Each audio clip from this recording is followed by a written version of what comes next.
आमची गायी वाचवणारी आम्हाला पाहिजे, कत्तलखाना उघडणारी आम्हाला नको आहे. संख्येच्या दृष्टीने त्यांच्या बाप आहोत ना, आम्ही काही कमी आहोत थोडी.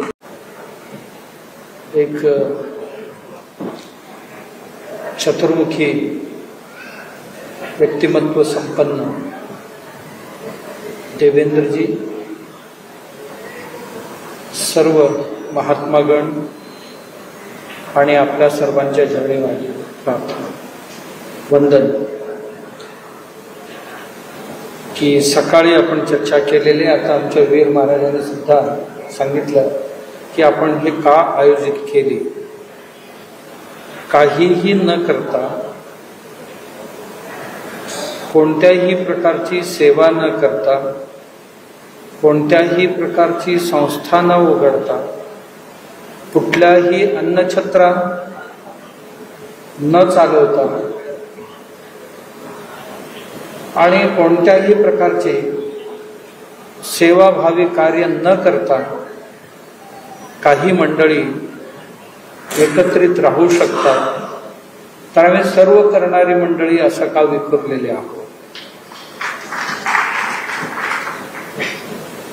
सगळ्या हॉस्पिटल आमच्या लोकांनी काढलेले, शिक्षण संस्था आमची लोक चालवतात, उद्योग संस्था आपली लोक चालवतात आणि लाखो लोकांची अन्नदासोहाची सेवा, अन्न छत्राची सेवा करतात. आणि याबरोबरच अनेक प्रकारचे उत्सवही आम्ही करतो. सर्व करून पुन्हा विस्मृतीस जातो. असं का? आमचं विस्मृतीचं कारण का? त्याबरोबर काहीही न करता अग्रेसर होणाऱ्यांचं कारण काय आहे हे समजून घ्यावं. आणि आपण मंडळी असं किती दिवस झोपून राहणार आहोत. आणि जळ आता दारातच येऊन पोचते तरी सुद्धा आम्ही डोळे उघडत नाही. तर असं का होतो? कारण आमची परिवार तुटत चालले, लहान लहान मुलं मुली पळून जात आहेत आणि रडत आम्ही मागे फिरतो. आणि मगाशीच विषय प्रतिपादन करण्यात आला, आमची छोटीची आधी संसार छोटी झाले, त्यात हम दो हमारे एक, हम 5 हमारे 25 एका बाजूला, हम दो हमारे एक असताना त्या एक बाळासाठी नवरा बायको दोघेही पोरतात. आम्ही कुठे कमी पडतो धर्माचार्य म्हणून. याबरोबरच आता सर्वांनी सांगितले की आमच्या भावाभावांमध्ये संघर्ष का, समाजामध्ये संघर्ष का, याचं उत्तर शोधण्याकरता. आणि याचबरोबर या सर्व समस्यांचं बीज ज्यांनी पेरलं, या सगळी समस्यांना जे खत पाणी घालून समाज आणि घरं तोडण्याचे प्रयत्न करतात, त्या लोकांच्या बाबतीत आपण सावध होणार आहोत की नाही? की आम्ही काय असेच पाहत? आता आमच्यात परिस्थिती अशी झाली की आमच्यात महात्मा लोकांमध्ये हिंदू शब्द उच्चारायला सुद्धा आम्ही कचरतो. कधी कधी भारतीय शब्द वापरतो, पण हिंदू शब्द वापरायला आम्हाला भीती वाटते. आणि एवढंच नाही, अन्य लोक आपल्या संस्कृतीच्या दर्शन प्रदर्शनासाठी कचरत नसताना आम्ही टिळा लावायला सुद्धा कचरतो. आम्ही आमच्या वस्त्र नेसायला सुद्धा लाजतो. आणि आमची उत्सवांमध्ये सुद्धा सहभागी होण्याकरता जरासा मागे पुढे पाहतो. आम्ही किती भारी आहोत. म्हणजे देवाधर्मापासून लांब राहणं म्हणजेच उत्तम माणसांची लक्षण अशा पद्धतीने आमच्या डोक्यात घातली गेली. आणि ही जी घाण विचार आमच्या डोक्यात, देवाधर्मापासून जो जितका अलिप्त असतो तो म्हणजे फार चांगला सॉफिस्टिकेट माणूस, इथपर्यंत आमच्या डोक्यात घातली गेली. आणि ही कधी धुवून काढणार आहोत आपण? याचा सर्व विचार व्हावा. विचार होऊ आपल्या विचारांचीच माणसं, आपल्या ऐकणारी माणसं आणि धर्म वाचवणारी माणसं सत्तेत यावं. कारण आमची देश देव संस्कृती जी आहे, आमची गायी वाचवणारी आम्हाला पाहिजे, कत्तलखाना उघडणारी आम्हाला नको आहे. गाय आमच्या संस्कृतीचे मूल केंद्रबिंदू आहे. आम्हाला आमच्या मंदिरांची सुरक्षा करणारी पाहिजे. आम्हाला आमच्या सण उत्सवांची संरक्षण करणारी मंडळी पाहिजे आहे. आम्हाला आमच्या आध्यात्मिक कार्यामध्ये बाधा न आणणारी लोक पाहिजे आहेत. आमच्या सर्व प्रकारच्या धार्मिक आणि आध्यात्मिक कार्यांना प्रेरणा प्रचोदना करणारी पाहिजेत. कारण आमच्याच मंदिरांची पैसे, मगाशी आपण सर्वजण ऐकलेले आहोत, आमच्याकरता मंदिरांकरता कायदा आहेत, मशीद आणि चर्च करता कुठलीही कायदा नाही आहे. आमचीच पैसा सरकारकडे जातो, पण त्यांचे पैसे कोणीही घेत नाही, किंवा त्यांच्यात पैसे टाकण्याची पद्धत नाही असं नाही आहे, त्यांच्यात ही कंपल्सरी आहे.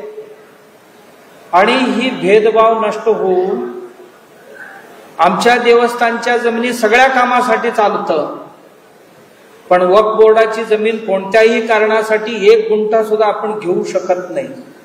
आणि असं का? म्हणून आमच्या देवस्थानच्या जमिनी सुरक्षित ठेवणारी आम्हाला माणसं पाहिजे. या सगळ्या गोष्टींची परामर्श करून आपण एका निर्णयापर्यंत येणार आहोत. आपल्या सगळ्यांनी आपापली मत स्पष्ट केलेले. आणि आमच्या देवेंद्रजी थोडासा सुज्ञ व्यक्ती आहेत, आणि थोडं जरी सूचक भाषेमध्ये जरी ठेवले तरी ते सुतापासून स्वर्ग गाठण्याची क्षमता त्यांची आहे. म्हणून मला वाटते की आमच्या ह्या बऱ्याचशा समस्या समजून घेतील आणि ह्या समस्यांना तोडगाही काढतील. ज्या तोडगा आम्ही काढायचा ते आम्ही काढू. सगळेजण त्यासाठीच आपण बसलेले आहोत. आणि ज्या त्यांच्या हातात आहेत त्या करतील. आणखीन कोणाची काय लागत असेल तर तेही करतील. पण आपण एकजूट झाल्याशिवाय काही होणार नाही. आता तुम्हाला सांगतो, फक्त सरकारांना संख्या लागतो मोठा. आत्ताची माणसं कोणाला घाबरत असतील तर फक्त मोठ्या संख्येला घाबरतात, बाकी कोणालाही घाबरत नाही. आणि तीच भीती काही लोक आता दाखवायला सुरुवात केलेत. एकजूट करून आपली संख्या दाखवून, भीती दाखवून आपले काम करून घेतात. मग आम्ही काय त्यात काय कमी पडणार आहोत का? संख्येच्या दृष्टीने त्यांच्या बाप आहोत ना, आम्ही काय कमी आहोत थोडी. म्हणून आपणही एकदा आपल्या एकत्र येऊन परस्पर विचार विमर्श करूया. आमच्या मतपंथ संप्रदायांमधील किरकोळ काय दुसपूस असतील तर जवळ आलो तर आपोआपच आमच्या मनातली हे दूर होईल. आणि या सगळ्या समस्यांना परिहार मिळवता येईल, यासाठी आपण इथे जमलेले आहोत. या कार्यक्रमासाठी आम्ही देवेंद्रजींना विनंती केली तर ते इतक्या संकटात होते. आज आता नाही गेलो तर एवढ्या लोकांचा सर्व रोष कसं ओढून घ्यायचा. आणि त्यात आज सकाळी त्यांचा कॅबिनेट मीटिंग. आता फारच कमी दिवस बऱ्याचशा निर्णय घेण्याकरता त्यांना राहिलेले आहेत. अशा ह्याच्यात येणं इतकं कठीण होतं. तरी सुद्धा आम्ही सुद्धा एकदाच त्यांना विनंती केली, पण ते इतकी संवेदनशील व्यक्ती आहे की तेवढ्यावर त्यातून मार्ग काढून आले. तर देवेंद्रजींचा मी आपल्या सर्वांच्या वतीने पुन्हा एकदा स्वागत करतो. आणि आपल्या या कार्यक्रमाचा आम्ही कोणाच्याही विरोधात नाही आहोत आणि कोणाच्याही बाजूने नाही आहोत. आम्ही आमचा धर्म वाचवण्याकरता, आमची हिंदू समाज वाचवण्याकरता, हिंदू जीवन पद्धती वाचवण्याकरता जमलेले आहोत. एवढीच आपली मुख्य उद्देश आहे. आणि त्याच्याकरता आम्ही सांगितलं की ह्याच्याकरता जे कोणी आमच्या बरोबर आहेत त्यांच्याकरता आम्ही सर्वस्वही आपण त्याग करणार आहोत त्यांच्याकरता. एवढीच ना आपले, ह्याच्यापेक्षा अधिक काही नाही ना?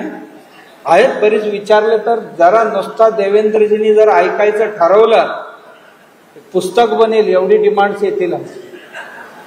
पण मी म्हणतो की आता एवढी पुरेशी आहे.